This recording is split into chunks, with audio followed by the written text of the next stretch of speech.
Mum guilt and making money. Running a birth or baby business without losing yourself. Hello, my name is Anna Lagrange and I am one half of Baba Business, the Birth and Baby Business Academy. And my name is Liz Stamford. I'm the other half of Baba Business, the community membership for birth and baby business owners. So, mum guilt is pretty, I think it's pretty felt throughout, like kind of universally by mums. And there's always a reason. I mean, you'll always find something to feel guilty about if you are a mum or a parent. I think it's just the sort of nature of society. I mean, are we going to go down that deep dark hole of patriarchy? I don't know, are we? We could.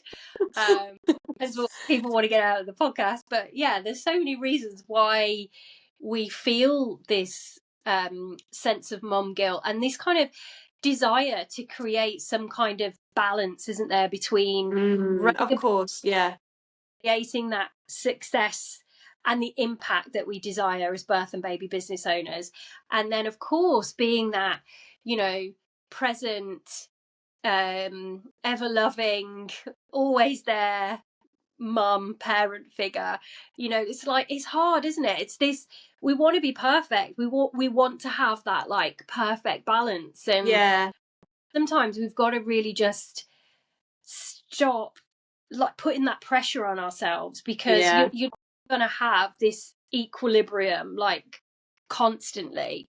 There's going to be ups and downs where things are weighted in one direction a bit more than the other. I'm not like saying neglect your children, no, but saying that we have to kind of try to find a way to let go of the guilt when we're allowed to create things for ourselves as well. I hope that makes sense.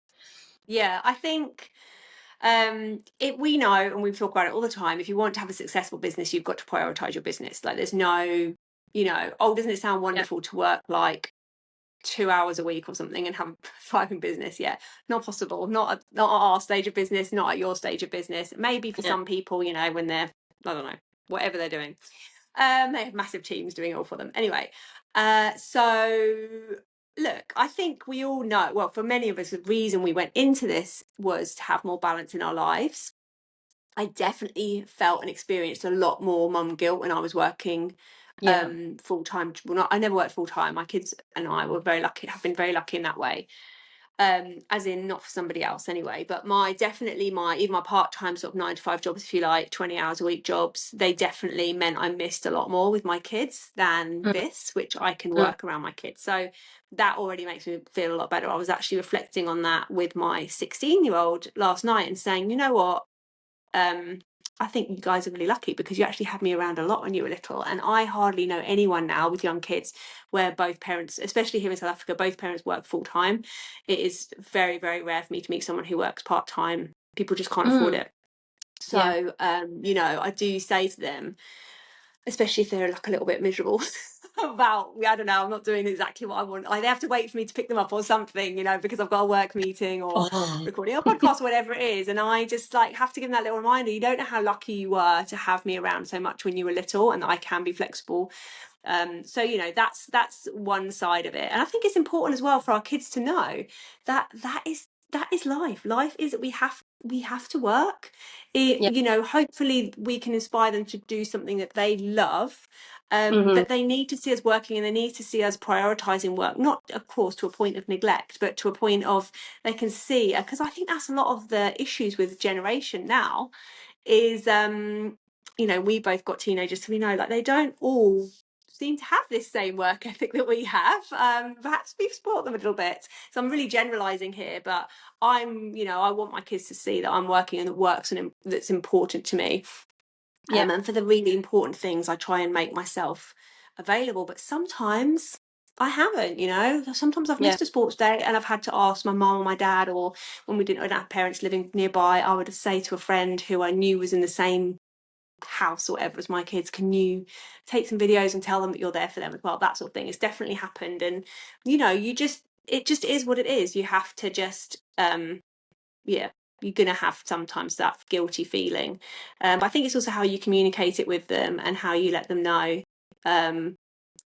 why you're working as well, explaining why we need, for the little ones, I mean, not my age, almost adults, but for the little ones, why we have to work. We have to work so that we can have our house and have our nice things and buy clothes and eat food, all that kind of stuff, All the yeah, definitely. I totally agree. And I think, that was one of my motivators when I was setting up a business, was that I wanted to be more present. I wanted to be around. I wanted flexibility.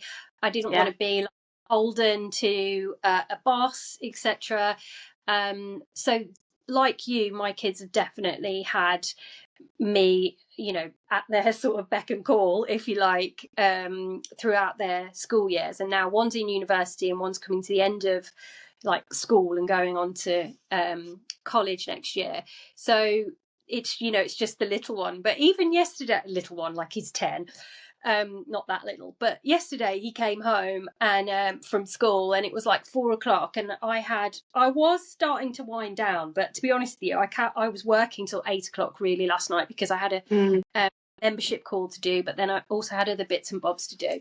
So he comes in at 4 o'clock and he's got football under his arm, like expecting me to be available to kick this ball around, and he's like, "What? Are you still working?" And I was like, "Babe, it's 4 o'clock in the afternoon. Most parents don't even leave the office, or can't even go and pick their kids up if they work from home, depending on what their job is like, until 5 or half 5. So yeah, I've got something to like finish off, and I really want to get it done, sort of thing." And I just thought to myself, crikey, he doesn't know he's born sometimes. And I was talking to my cousin this morning. I went for a coffee with my cousin this morning, and she works from home for a business. It's very, very flexible, and she can drop her kids at school and she can do all this sort of stuff. And it was pouring down here this morning, and she said, as I'm driving them to school, she said, I'm looking at all these kids walking down the road absolutely drenched, and she said they only live like probably 10-minute walk from the school, but she's still dropping them.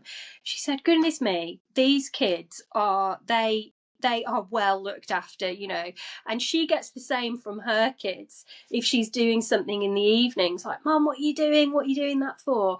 And I think it's just what they've grown up with, and they're always going to want more of you, aren't they? No matter how much of how available you are for them, they're always gonna want to bleed you dry for more love and more time. And that's just the nature of parenting. But I think we have to put it into context. Like, you have to go to work, you have to earn money, most of us, so we have to compartmentalize these needs, and like you said, explain them to our children that it's important, especially in our line of work, because it's not just about money, it's about impact and creating a difference. And yeah, I want my kids to see that. I want my kids to see that the work I do has an impact, and that's really important as well. Yeah, I wonder if more women, I'm guessing, will, as we get older, and we look back and we think, oh, I wish I had spent more time with the kids and less time with my work. I think, the generation that we're in now with the technology means that we can be on our phones all the time, doing bits and pieces. We can have our laptops. I'm definitely guilty of it. My evenings are very much spent working. It's what I want to do. I do obviously do my meditation, I do my journaling, I do I might do a little bit of yoga. Well, I'll definitely do something for myself before I go to bed. But other than that, I'm not like a big telly watcher particularly. I just will love to catch up with some work bits, because I have been back and forth with the kids and stuff in the day, and they also like to have their own time in the evening. But I do think that boundaries are important. So I think it's important to have, especially if you're like us, we're just like complete workaholics, both of us. We love our work, which is a good thing. But it is important to have boundaries, and the time I mainly put strict boundaries on myself is actually in the holidays, because I do think, in the holidays, especially now as my kids are getting closer to leaving home, my older two anyway, I don't want to sit and regret that I worked so much on my business in the holidays when I have got this opportunity. I'm not employed by somebody else. I can spend time with them. So I've got a 6-week, actually it's more like 7 weeks here in South Africa, or close, sometimes 8, depending on what school you're in. And I'm really determined this summer holiday, I'm going to do what I did when they were little. I'm going to get up super early. I'm going to get my work done before lunch and then do stuff with them in the afternoon. Just not go anywhere special or anything, just swim in the pool, just, take them out, take them to the beach, whatever, just bits and pieces, to make sure that I'm, spending some time with them. And I've put those boundaries into myself. It's going to be quite tough, but I think it's important. I think boundaries on yourself, if you like to work, is important. And it's important as well to also, like we've already said, put boundaries in with the family. It's not just about your kids, actually. It's about also putting boundaries in with your partner or whoever else helps you around the house, and letting them know that this is your business, like you're working. And if you've got if you want to have some protected time each week or even each day, you need to communicate that to others around you, so that that is a time when you're not going to be bothered when people know it's a work time, all of that stuff. Absolutely. I do think having like that supportive partner or supportive network is really important, because so often everything kind of falls on the shoulders of and like we've started watching this program actually, which I think is pretty relevant when it comes to mum guilt, and it's called It's All Her Fault, or All Her Fault, something about All Her Fault. Okay. And it's really it's really good. So this woman, I won't give out away too much of the plot because I don't know too much of the plot yet. We only watched one episode. So these two women are they're like working mums, and their kids go to the same school, and one of the kids goes missing, gets picked up by somebody that the mom doesn't know, and there's this whole, like, we don't know what's happened yet.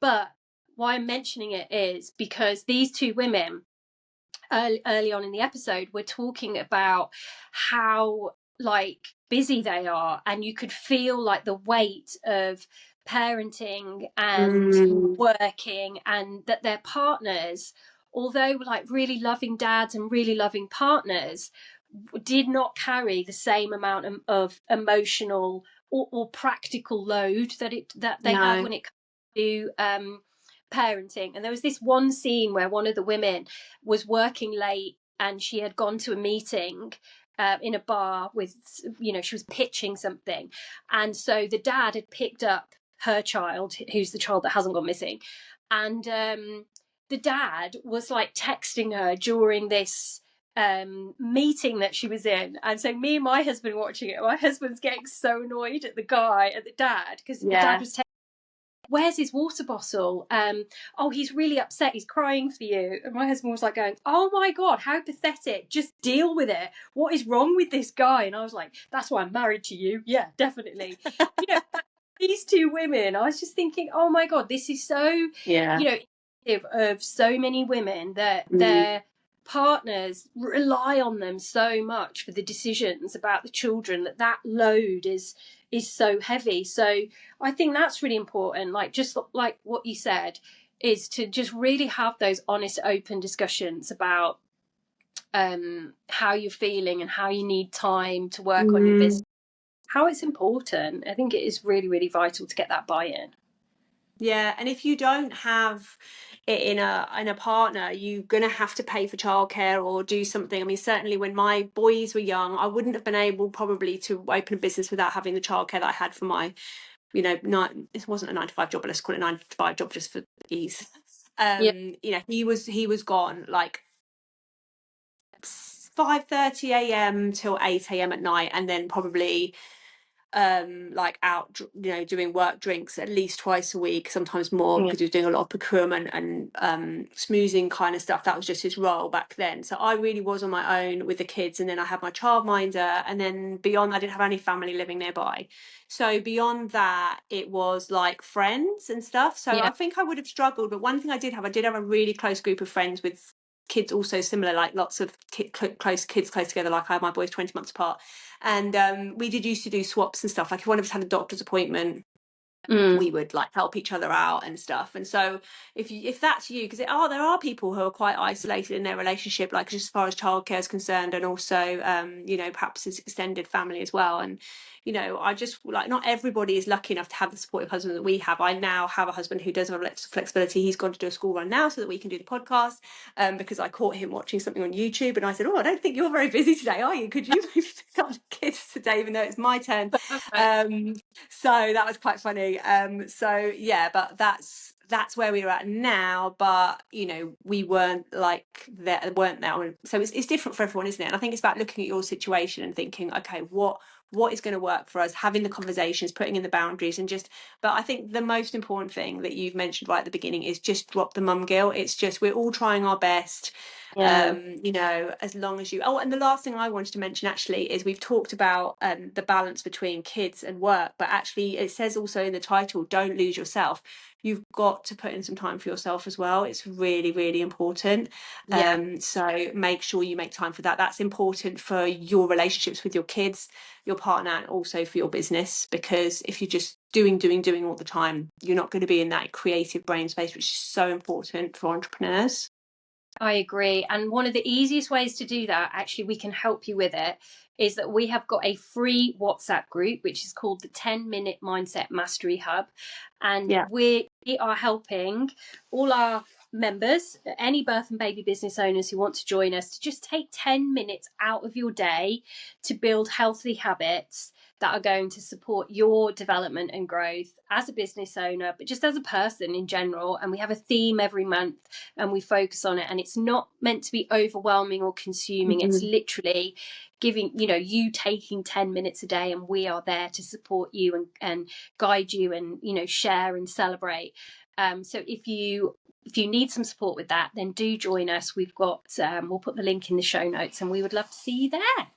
We would love to see you there, and we'll see you next week. Bye. Yay.